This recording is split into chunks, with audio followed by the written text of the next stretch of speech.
Welcome to r/Reddit Revenge. This is a story of someone getting back at someone with revenge after being wronged. Thank you, friends, for subscribing to the channel and for so many likes. The first story. My aunt the landlord wanted my mom to pay the utility bills even though we were already paying rent. The second story. Neighbor threatened to destroy my property on social media, so my lawyer and I decided to sue her. The third story. Boss did not want to send me to a meeting, so she could not answer a single question.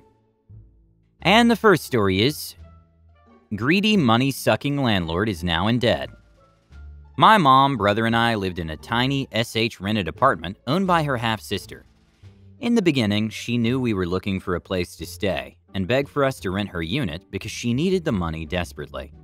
This aunt is not close to us, barely meet in 18 years. She lives at her daughter's place and allowed us to rent the whole unit. And considering she's a family member, it's a good deal, we thought. We only had to pay the rental and deposit or some SH for in the situation of if we move out without notice. On one of those months, Aunt couldn't afford to pay the utility bills for rubbish, maintenance, etc.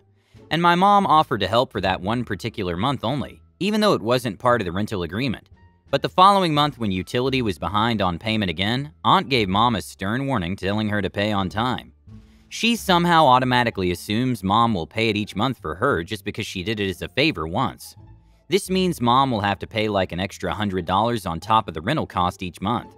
But she's a nice person. She didn't mind and wanted to help out my aunt, thinking she's having financial difficulties. And plus, she's a family member. We cannot say no or else word will spread.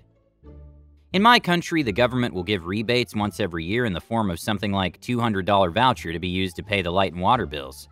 Bear in mind, it's just a piece of paper. It's just a voucher that minus $200 from the bill, so you don't see the money. Every single 21 and above citizen will receive this for their household. But if you don't have a house, you simply don't need to use it. But Aunt texted my mom and asked for it in cash. She said, since you don't need the voucher and it's my house, give me the money. It's ridiculous because the government gives this to everyone. And it's just a voucher to cut down the bills. How can she ask for ours in cash? Her logic was that the rebates are to be used if you have a house, and considering we live in her house, she thinks it's rightfully hers. She said she needed the money to celebrate Eid Mubarak, but we're a Muslim family too. We needed the money to celebrate Eid too. Again, Mom was peeved, but too nice to say anything, and gave her the $200 she thinks she's entitled to. She's a relative, and we didn't want issues. The next year, when the government gave the same rebate, Aunt asked for the same thing, but including the amount of the voucher my brother and I received. So Mom got incredibly peeved and told my aunt off, but Aunt pretended she didn't know the voucher was just a paper and not cash. From this point on, there was visible tension, and she hated us because she knew she can't trick my mom into giving more money. For 3 years, she continually tries to suck more money out from us because she knows we rather pay extra than have to look for a new place. After 3 years since moving in, one night we had the rest of the family over for dinner. Like 4 of them, including my brother's fiancée, sister, and her husband, who don't live with us and our family friend. After dinner, we amused ourselves with the one-finger lifting trick. It's basically a party trick where one participant will lie flat on the floor, and 4 people will lift the person up using one finger each. Something to do with weight distribution. You can Google it. It's a fun activity. Basically, we recorded ourselves doing it for SH and giggles, and I posted the video on Facebook. But my aunt found the video from a tip-off by another relative and started commenting that we were having a disco, and the doors and windows are open. You're letting the neighbors see and embarrassing us. One whole day later, she gave my mom an angry phone call, which went like this. Aunt, do you know your daughter's on Facebook? I was 20 years old at the time. WTF? Mom, yes, I know. Aunt, do you know she has photos with her father? Parents are divorced, but she thinks I'm not supposed to talk to my dad and take photos with him. Mom, so? Aunt, I saw the black magic video. They're not supposed to do that in my house and it's embarrassing me. Are you aware of what they're doing? Mom, yes, so? I've seen it. Aunt, you're a Muslim lady and you wear a scarf over your head. How can you allow your daughter to dress like that? When she leaves the house, the neighbors see and it's embarrassing me. Mom then hangs up the phone. It's really not her business in what I do or how I dress or whether or not I have contact with my father, because this lady is just a distant relative. We simply rent her house, that's all. She does not have any right to comment on my life. The night we had family over was just a small gathering, and we were not being noisy. The end of the month, Mom did the usual thing and went to Aunt's place to pay for the rental, and she, along with her daughter, ganged up on my mom with some BS about having to sell the house we're living in because the housing board changed some policy or method of payment, which my aunt is not willing to do, so they have to sell it in 3 months, unless we can fork out more money to continue staying there. She told us to be gone by November too if we can't pay more. Mom just smiled and said okay. We know it's just BS and no such new policy. They're just threatening to sell the house if we can't pay extra rent money. That week, we packed up our SH and moved to my sister's place. We didn't need to give her any notice or warning because she told us to be gone by November. After we moved, she told my uncle that we owe her 3 months worth of rent. Payment till November, which she feels entitled to because she thinks we're supposed to live there till November, although never mentioned it, and only told us to leave as soon as we can. November was just a deadline she made, but when we called her to verify this claim, she said she owed us the deposit money instead, which she must give back to us for making us leave. Aunt was greedy. She was never going to sell the house. She simply didn't like us because we refused to give her the government rebate, and so she was tried to make us pay extra. She knew we were desperate for a house in the past and thought we were going to do anything and pay any amount to continue living in her SH house now. She never thought we were capable of moving out, and we were our only source of income, so she immediately regretted it and told my mom that they canceled plans of selling the house and begged for Mom to stay. So, the revenge is this. We played by her rules, but moved out without any hint or warning, which means Aunt didn't realize she needed to start paying the house on her own, and she couldn't, because we're her only source of income. She's heavily in debt now. Nobody wants to rent her apartment because it's in such an SH condition. And on top of that, she also has to pay us the deposit money back, which she's struggling to do, and is not fully paid back 2 years later. The second story is, neighbor threatens to destroy my property. My lawyer is now serving a notice. About a month ago, one of my friends came over to hang out. We were having a good time, but he looked nervous to the point that it was killing me. I had to ask what was bothering him, and that was where my life got turned around. He showed me a Facebook post from my upstairs neighbor. We live in an apartment that stated that she was going to break into my apartment and break the living SH out of all of our electronics because we're too loud. One of the major complaints I have about this apartment complex is that the walls between apartments on the same level are like steel. My neighbors can be throwing a party and I would have no idea. However, the ceiling is paper thin, and you can hear conversations verbatim. I've lived in dorm rooms that have the same type of material surrounding the room, ceiling, floor, and walls. I'm used to it. However, my neighbors have way too high of expectations living in an apartment complex. When we first moved in, they constantly commented on hearing our conversations and how they know what TV shows we watched. At first, it was kinda laughable, but the comments turned into complaints. My husband told the male neighbor, his friend, that there's nothing he can do about it at all, except move out. This is out of the equation, since we're waiting for our house to be built, new construction, and we refuse to break a lease to move to another apartment for a few months, only to move into our house. Up until last month, we haven't heard too much. The Facebook post was absolutely shocking, and I was peeved. If this woman publicly threatened my property, what else would she be capable of doing? I confronted the situation and told her to take down the post. She said some nasty things to me, and I told her that my request was simple.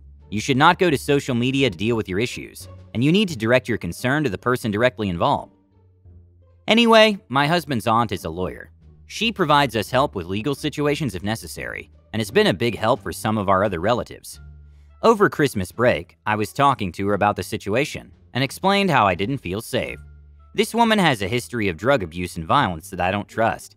In addition, I'm currently 7 weeks pregnant and want to protect myself and the baby. My lawyer then pointed out that because of my profession as a public official, this threat and any future aggression towards me is a Class 3 felony in my state that would result in 2 to 5 years in prison if convicted. I was absolutely shocked that I would qualify under that law's specific protection, and my lawyer suggested that she would write a letter detailing possible legal action if this woman decides to do anything against me. The letter was delivered today. I heard a lot of holy SH from upstairs, and I'm guessing that she called her husband to complain about me. I'm sitting downstairs dealing with my life. After all, I'm battling morning sickness 4 to 5 times a day, and will be responsible for a life soon. Edit. I also feel horrible that the husband of the upstairs neighbor is one of my husband's friends. I know that you can choose your friends, but you can't choose their significant others. I think the general hatred toward us was not expected by my husband, and he's hurt that someone would allow their SO to do to their friend. And the last story is, evil boss lady fired me. and didn't give me my last check for a month. Ka-ching! I got a job as an EMT after a 6-month community college training course. I was woefully unqualified. I barely knew the basics, but the teacher kept saying, "Don't worry, the new job will train you when you're hired." I got hired at an ambulance transport place that just took people to dialysis and things like that, not emergency services. But there was no training. I was told to figure it out myself, etc. I didn't know what I was doing, and I quickly realized this wasn't a fit. But I continued to try. On day 4, I was let go. I had worked 4 days total. I signed a paper with reasons they were firing me, all of which I agreed with, so I signed. I asked if they had my check ready. The man who was doing the paperwork said they didn't, but they'd send it to me. Not exactly legal, but okay. I waited and waited. No check. I called to see where it was. I knew they were supposed to get that to me pretty quick by law. I called a few times to see where it was. The boss lady was so rude, hanging up on me, not taking calls. When I did get someone, they'd say, "We'll mail it." I started researching labor laws because it was getting ridiculous. That's when I found out they have to give me a day's pay for every day my check is late, which was $150. So I stopped calling and started waiting. I finally got a check, but it was a payroll check. And it turns out I had worked 2 days in one pay period and 2 on the next one. So I called again to tell them and got yelled at by the boss lady. Waited another 2 weeks, got my last check and filed my claim with the labor board for not getting my final paycheck in the time allowed by law. It had been about a month by then. First meeting was a mediation where we tried to settle. Boss lady wasn't having it. She kept saying she didn't owe me anything, and her offer was $500. She said this was all a setup by me. I knew they owed me closer to $3,000, and she didn't have a leg to stand on, so I refused. She stomped out and said I'd be hearing from her lawyer. Next, we went before a labor judge. This time, evil boss had done her research. Every excuse an employer can use for not paying me the last check, she used. She said I moved. She said I never tried to call them, that they tried to call me numerous times. She said they tried to call me to get my address, but my number was changed. She said her husband was a cop, and she was an honest person, and I was a liar and did all this intentionally. She said I purposefully didn't clock in and the times were messed up.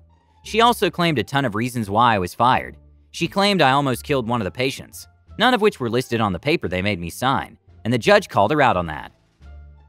I went home, printed my phone records and highlighted all the calls, letter from my landlord saying I hadn't moved, etc., and took it back to the labor board and dropped it off. I didn't get to see the judge again, so I don't know if the judge ever saw it, but I did win the case. Plus, the judge added 4 days because the last check was sent on a Friday before a 3-day weekend. I was only supposed to be paid until the postmark date, but I got paid till the following Tuesday. Over $3K. Also, the evil lady wasn't paying the ambulance drivers double overtime after 12 hours. So I let that slip while I was in the mediator's office and she said she'd looked into it. I hope they did. Thanks for watching. Don't forget to subscribe and turn on notifications.